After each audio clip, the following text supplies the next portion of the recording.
Donald Trump reached a deal with Canada and Mexico for the new NAFTA. So they're changing the name because, Trump, if there's anything that he's somewhat good at, it's marketing. It's, okay, we know NAFTA is tainted. People don't like NAFTA. It really helped in destroying the working class in this country. So they're rebranding it, and now they're calling it the United States-Mexico-Canada Agreement. It's the same thing as NAFTA, North American Free Trade Agreement versus the United States-Mexico-Canada Agreement, or it's called USMCA, which kind of reminds me a little bit of the YMCA, but USMCA is what they're calling it.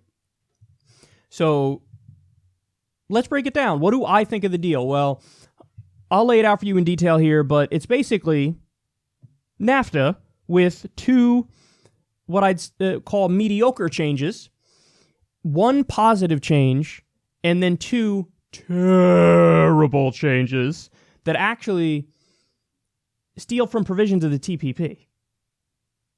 What happened? I thought you were against TPP. No, it turns out that those powerful corporate and billionaire forces behind the scene got President Trump to do his bidding. And that's not surprising because the exact same thing happened with his tax cut. Wall Street's wet dream. Corporate America's wet dream. Donald Trump's tax cut for the rich. 83% of the benefits go to the top 1%. So as he pretends like, oh, me? No, I'm for the working man. The forgotten man and woman will never be forgotten again. Turns out you're full of shit. You're just full of shit. So let's take a look here. Country of origin rules. Here are the biggest changes. Country of origin rules. Automobiles must have 75% of their components manufactured in Mexico, the U.S., or Canada to qualify for zero tariffs, up from 62.5% under NAFTA. This is one that I file under a mediocre change because, listen, if you really wanted to reinvigorate, bring back American manufacturing, you would have to be more aggressive in bringing back American manufacturing. When I look at a change like this, to me, this strikes me as it's just like a minor tweak to NAFTA, and it doesn't really get at the heart of what Trump claimed he was going to do, which is to bring back American manufacturing in a strong way. So I just file this one under like a mediocre change. I don't think this is that big of a deal. It's just like slightly tweaking NAFTA, but the heart of it is still NAFTA. And you have people who are the free traders who are actually taking a victory lap over this, who are like, see, we told Donald Trump that free trade is a good thing. He didn't believe us. Well, this new agreement that he put together kind of has that at the core of it, that free trade is good, and we should all be in favor of free trade, and it's acceptable, and there is no going back. Okay, so let's go to the next part. Labor provisions. 40 to 45% of automobile parts have to be made by workers who earn at least $16 an hour by 2023. Mexico has also agreed to pass laws giving workers the right to union representation, extend labor protections to migrant workers, and protect women from discrimination.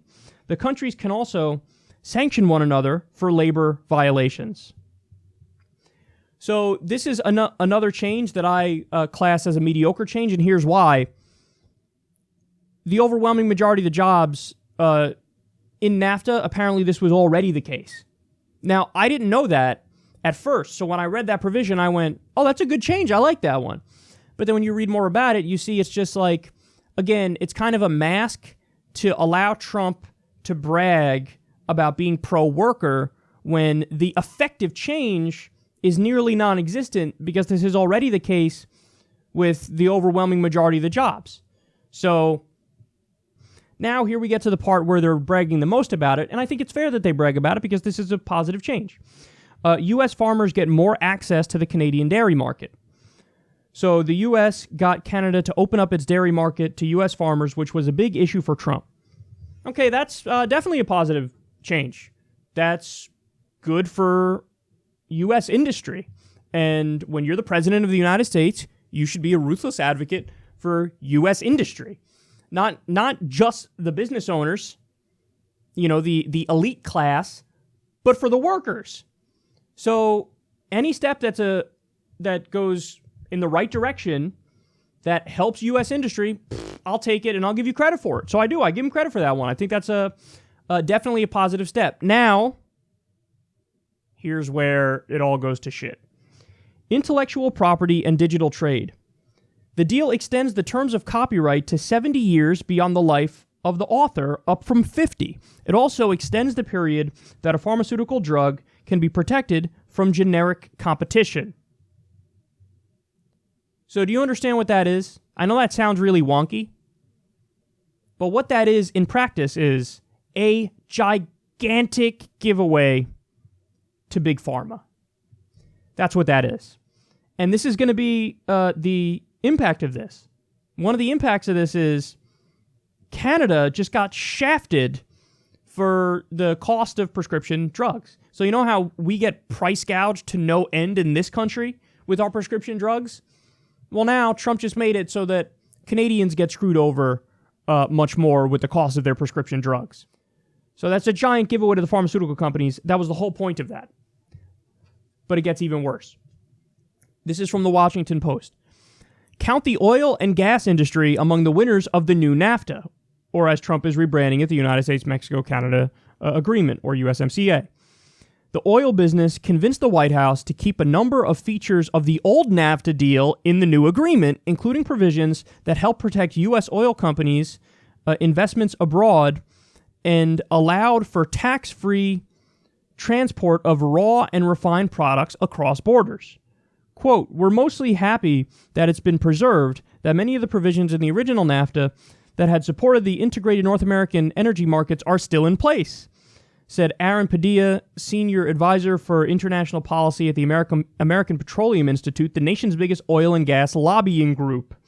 Among their biggest concerns was the preservation of a system of resolving international trade disputes called the Investor State Dispute Settlement, or ISDS. Under ISDS, multinationals can sue the governments of nations in which they work when those states issue new regulations. The system has attracted critics both on the left for derailing anti-pollution efforts and on the right for eroding U.S. sovereignty. Trump's trade negotiators looked at the legal system with skepticism too.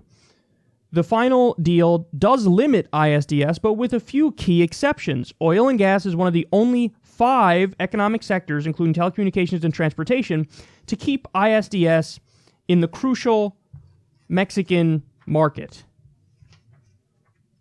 So do you understand what's going on here?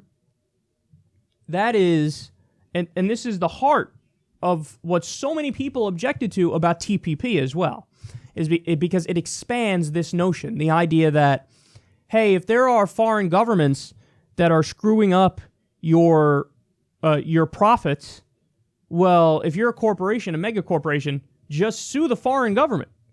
And then there'll be this international tribunal, this board, that determines who's in the right. And the corporations will get to pick who's on that tribunal. So think about that. Corporations get to override governments when governments say, hey, you're poisoning our water system with your shitty practices. You're going to have to stop that. We just passed a new law that makes you stop that. So it changes how society functions.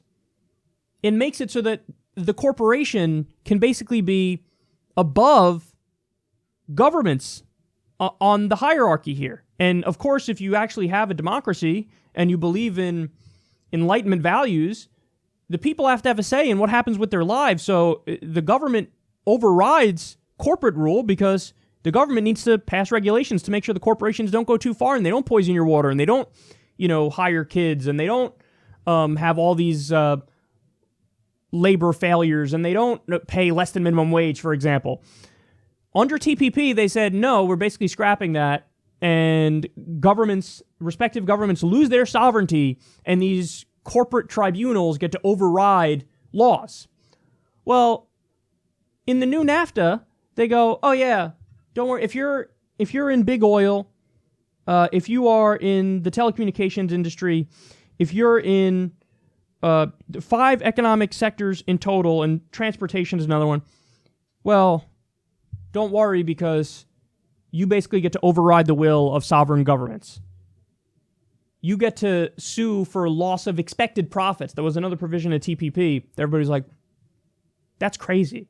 You're going to sue a government because you expected to make X amount in profit and you didn't make X amount in profit. You're going to blame the government for it and sue it and then try to hose the taxpayers to make up the difference. This is bending the knee to corporate overlords. This is the corporatocracy coming full circle. Now it's here.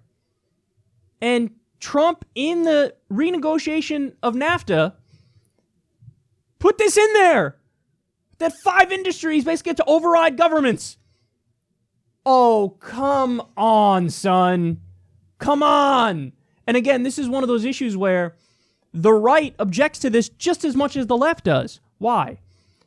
Because when you're putting corporations above sovereign governments, then you're literally taking away sovereignty.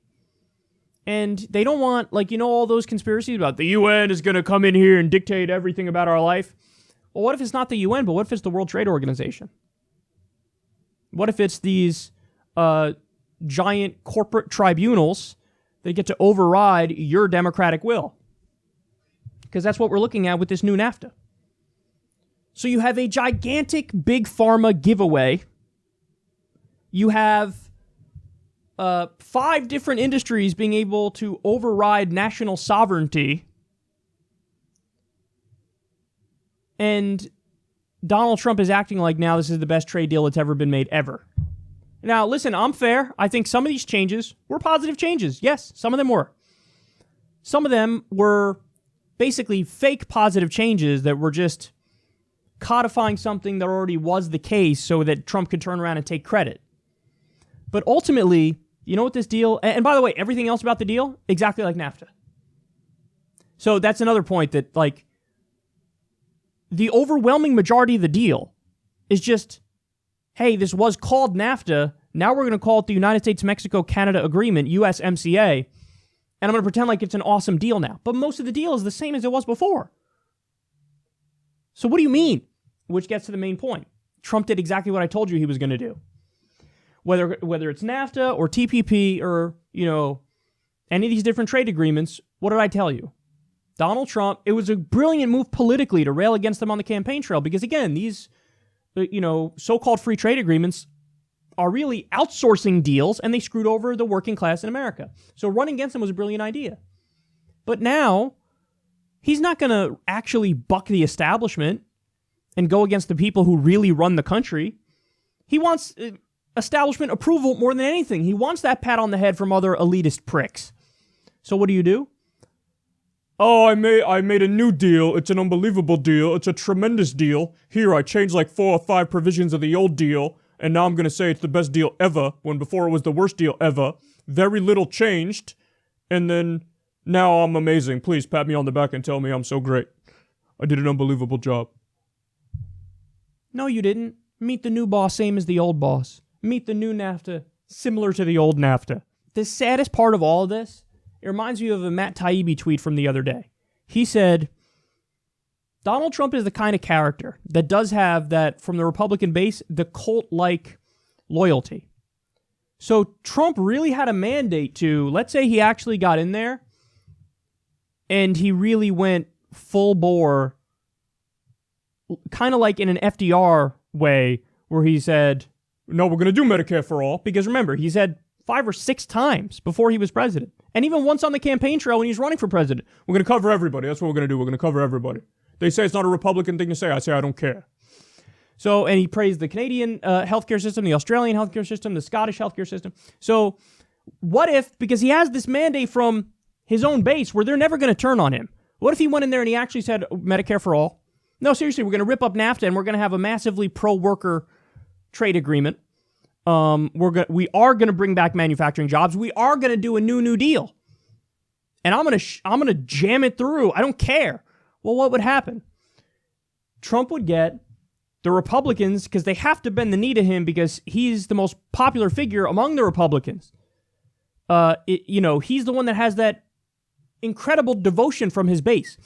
So the Republicans have to bend the knee and vote for his agenda, or they know that they're done and they don't have a political future. And then also, if you actually did, these proposals like Medicare for All and a New Deal and all that stuff, the Democratic base, again, would vote in favor of your agenda. Now, the establishment Democrats wouldn't, but that would basically be the only group of people who did not vote for it. So you had a mandate, you really could have gotten done some revolutionary anti-establishment shit. But instead, what are we doing here? We're blowing it. The anti-establishment pick is now yet again proving to be totally pro-establishment, and this is a ruse. So again, Obama had an anti-establishment mandate. He didn't really use it. Trump had an anti-establishment mandate. He didn't really use it. They all just did tweaks around the edges, and when push came to shove, either kept the status quo going exactly like it is or even maybe moved it in the wrong direction.